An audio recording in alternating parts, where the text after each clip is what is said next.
Hi, thanks for joining me. My name is Valerie. I work for the Instruction Partners team. I am a director of instructional support, and I'm super excited to really keep with the work of providing schools with the resources they need in response to rapid closures. Let's dive into relationships. That is something that has really been top of mind personally and professionally for a lot of us in this world right now. So, when we think about the school hierarchy of needs and the focus area for, let's really access again this diagnostic. Let me just take a step back. You want to make sure this is where you want to start. So, just take a look as I share my screen, the guiding questions around relationships. Now, there's definitely a possibility that, and a hope, sincere hope, that you've already reached out to families and students to really see like what their new realities are. But if you've already communicated and had outreach, what we're calling out here is that that still is not a sustainable plan that really kind of evolves relationship and nourishment and maintenance in this climate. So the questions are, how are we communicating with families? How are we tracking that communication? How do we maximize engagement with our most vulnerable students, right? Um, Ask yourself these questions. And honestly, if you just feel like everyone is reaching out the same way, or they're just a population or subset of students that you're just not reaching, they've been absent from a lot of the communication efforts, this is a good opportunity to really step back and plan deliberately how to involve your whole team into making sure that our students are safe and are understanding that they're cared for. So I'll go through that diagnostic. I can say to myself, I need to really go back into this work of relationships. I've accessed the toolkit. So let's see what it tells me. It introduces the intent or the purpose for this toolkit. And right now, it's this idea that school has shifted from a place into a service, but we want to make sure that it doesn't become like a functional service. Relationships need to be strong in this time, and students are accustomed to deep, rich relationships with the adults in their school building. So we want to think about how we plan to re-engage families.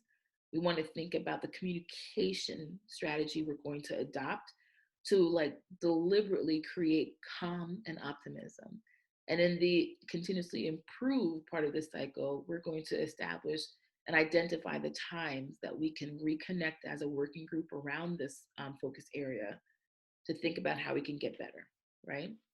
So, again, I have some terminology just for me to make sure I understand how to internalize this toolkit correctly, and the roadmap. Like, where am I going? Where do I start with this toolkit, and then where do I end?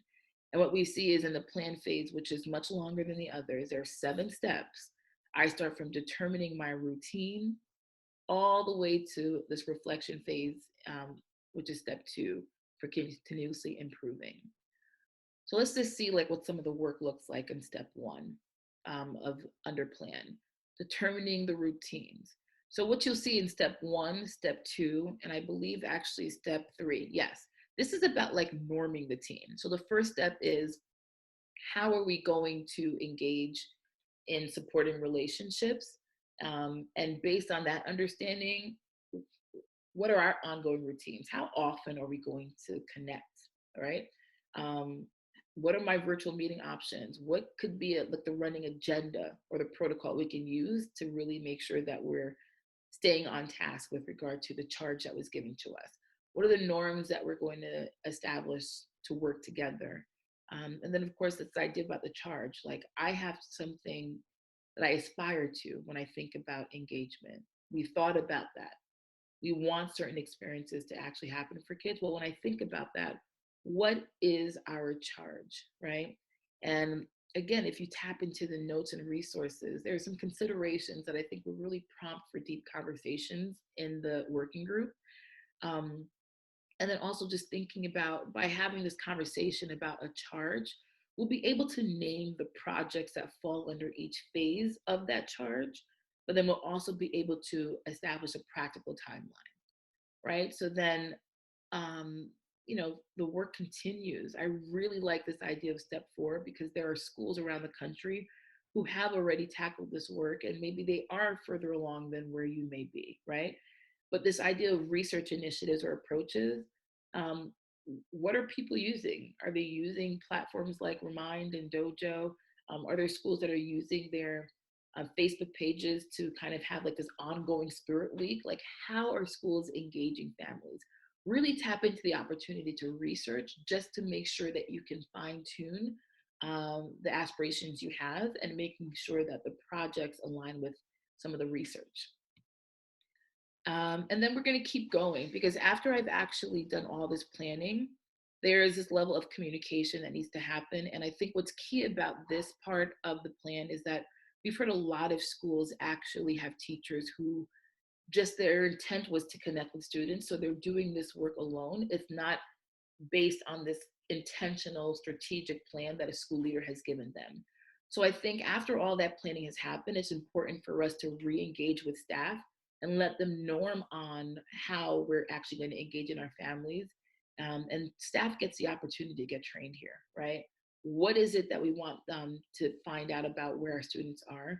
Right down to like, can we have data around their access to technology? Because our dreams of engagement really include access, right? So let's just think about that. And then also let's think about how we intend to monitor student engagement. Are we tracking our engagement efforts? Are we aware of the students who we haven't engaged with and they're still being seen as absent in our efforts?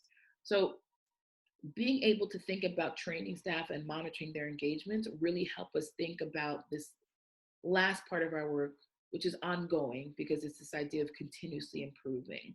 So once we figure out what is and isn't working, we're going to have to make some adjustments. And so the good thing about a step back meeting that we're prompting for, and that's at the end of every toolkit, is after we've communicated and planned intentionally, we want to make sure that we've stepped back and reflected within the timelines that we've established, just to make sure that we can, prompt ourselves to improve by planning again or recommunicating adjustments and enhancements. So, yeah, that is our approach to guiding work around relationships. Again, this may not mean that you haven't established outreach efforts. It's just being able to really establish an overarching plan that provide teachers not only with guidance on how we intend to really bring our school culture into this distance learning world, but really being able to reestablish deep relationships so we can have students that no matter their context, be able to engage in learning because they feel like they're part of a community again.